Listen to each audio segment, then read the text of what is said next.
안녕하세요. 맥키네지의 투자클럽입니다. HLB 국내 최초의 블록버스터 항암 신약 기업으로 거듭나는 것에 도전하고 있죠. 대차거래 상한이 급증하고 있습니다. 자, 오늘 국내 시장은 대체 공휴일로 휴장이었습니다. 오늘 항저제약의 주가는 어땠을까요? 이 부분 같이 한번 살펴보도록 하겠습니다. 자, 지난 주말과 오늘까지 나왔던 기사들 부분 좀 정리해드리면, 이 첫 번째 기사는 뭐 새로 나온 기사는 아니고, 지난주에 이제 주가가 장중에 움직였을 때, 흐름의 기사를 다시 한번 좀 정리한 기사인데요.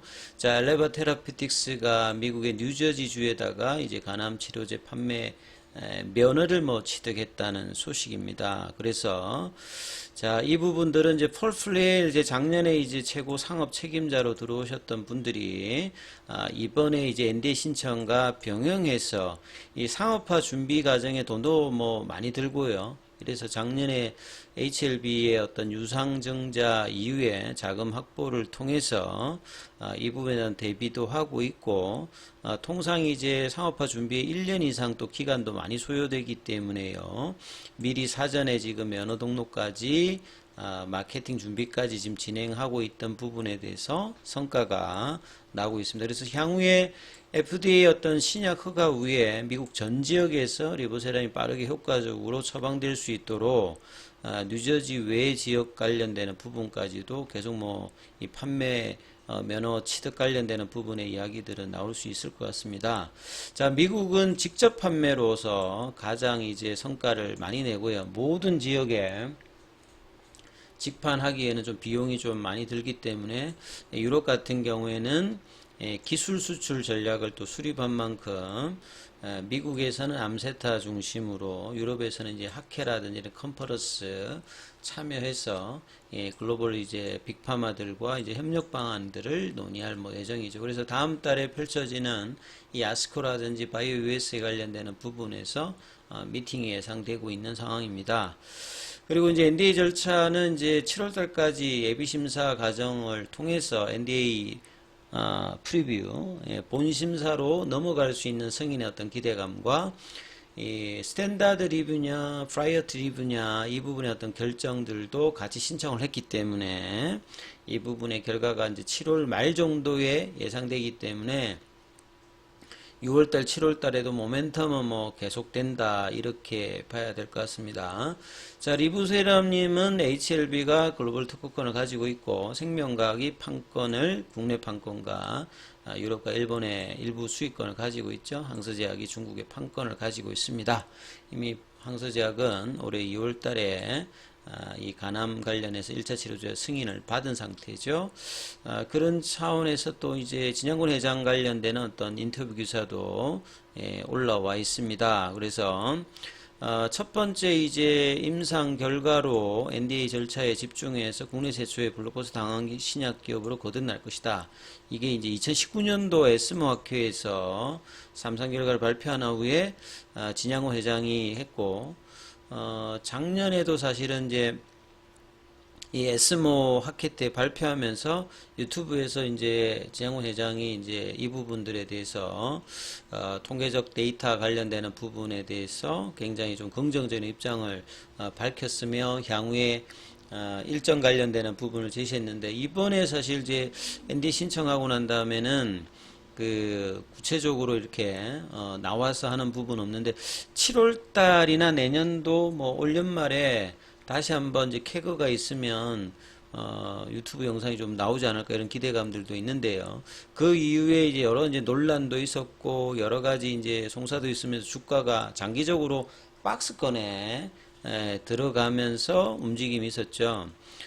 결과적으로 이제 4년 동안 NDA 위암 관련되는 부분들은 이미 이제 본래 했으면 이제 2020년도에 해야 되는데, 그 뒤에 이제 말이 없다가 이제 결과적으로는 이 간암 관련되는 부분들에 좀 집중하면서 이제 사상 최초로 리보세라닌 관련해서 미국에 이제 NDA 신청을 일단 제출을 했습니다.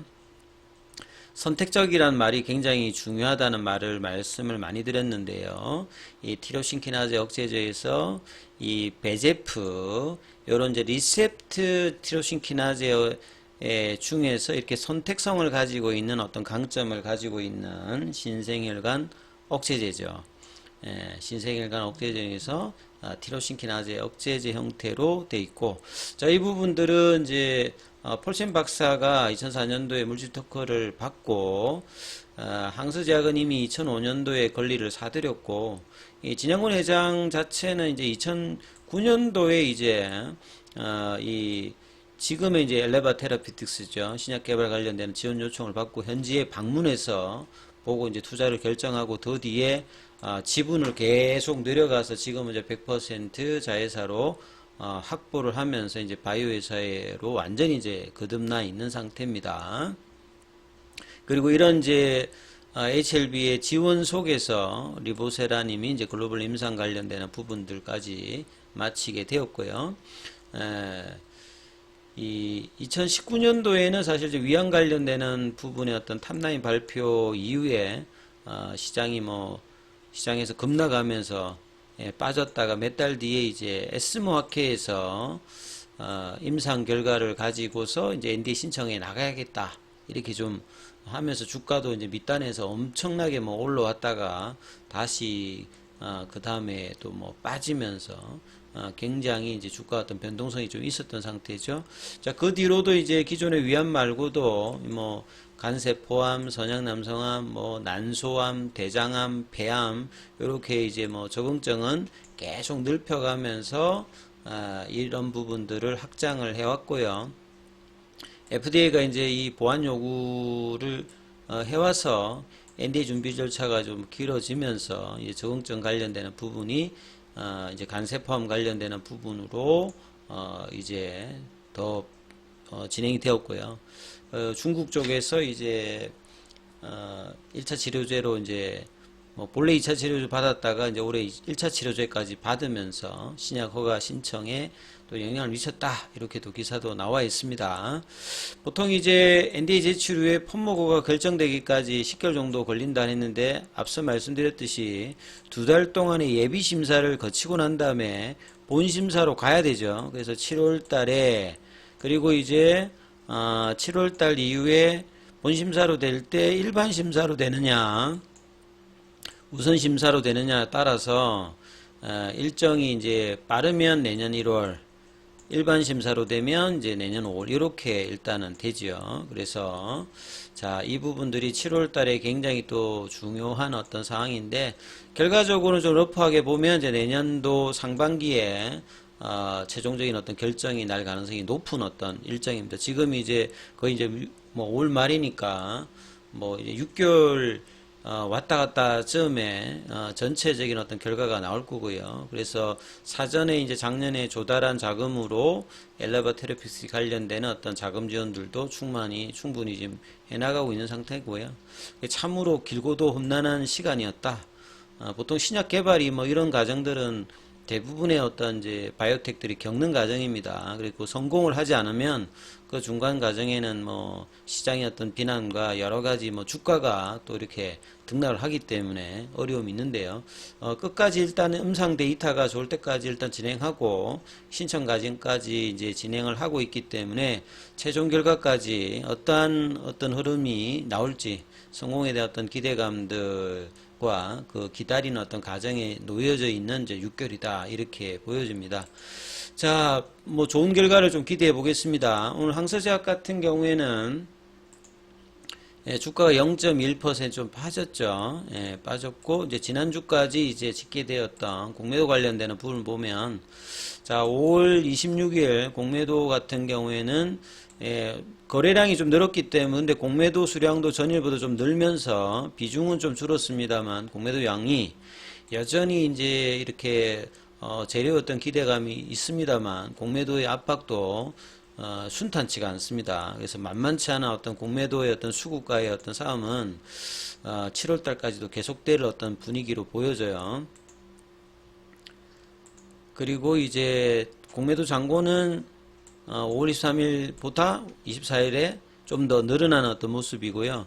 그나마 그래도 이제 지난 금요일까지 보면 이 상한 흐름이 다시 또 이렇게 조금 이틀 정도 좀 증가를 했죠. 최근에 이제 공매도 잔고가 지난주 이제 수요일까지는 그 상한보다 훨씬 더 많았습니다. 그러다가 이제 목요일하고 금요일에는 이 부분이 좀 바뀌어 있는데 이게 뭐 추세를 탄다기보다는 늘었다 줄었다 하기 때문에 계속 이제 어떤 그 결정적인 어떤 이제 이 변화의 어떤 흐름까지는 이런 흐름들이 계속되는데 그게 이제 주가 측면에서 보면 제가 돌파라고 했죠. 돌파가 나와가지고 주가가 올라가면 이 공매도 쪽에서도 이제 쇼커브가 나옵니다. 좀 더 막 세게 나오면 이제 숏 스퀴즈가 나오면 이제 그때는 이제 뭐 진짜 급등을 하는 거죠. 그러니까 2019년도 같은 어떤 상황이 나오기 위해서는 강력한 재료도 중요합니다. 이렇게 거래량이 늘면서 주가가 올라가게 되면 쇼커버링이 그냥 기계적으로 나오고 이게 좀 심하게 나오면 숏 스퀴즈까지 나오게 되면 주가가 이런 흐름이 나오죠. 그러니까 바이오 쪽이나 최근에 2차 전지 쪽에서 그런 부분들을 HLB에서도 기대하기 위해서는 주가가 어느 정도 라인을 계속 이제 유지하는 것들이 일단 중요하면서 재료가 나왔을 때 어떤 식의 상승 흐름이 나오냐 이걸 막기 위한 어떤 공매도 여기에 대해서 또 기대를 가지고 있는 부분들 그러기 위해서 회사가 이제 뭐 바이오 업종 전환이라든지 이런 걸 통해서 기관의 어떤 이제 자금이라든지 패시브 자금의 어떤 그리고 NDA 신청하게 되면 이런 어떤 기대감이 있었는데 신청을 했다고 해가지고 뭐 기관이 자금을 막 많이 넣고 뭐 이런 거는 지금 아직까지 나오고 있지 않습니다. 그래서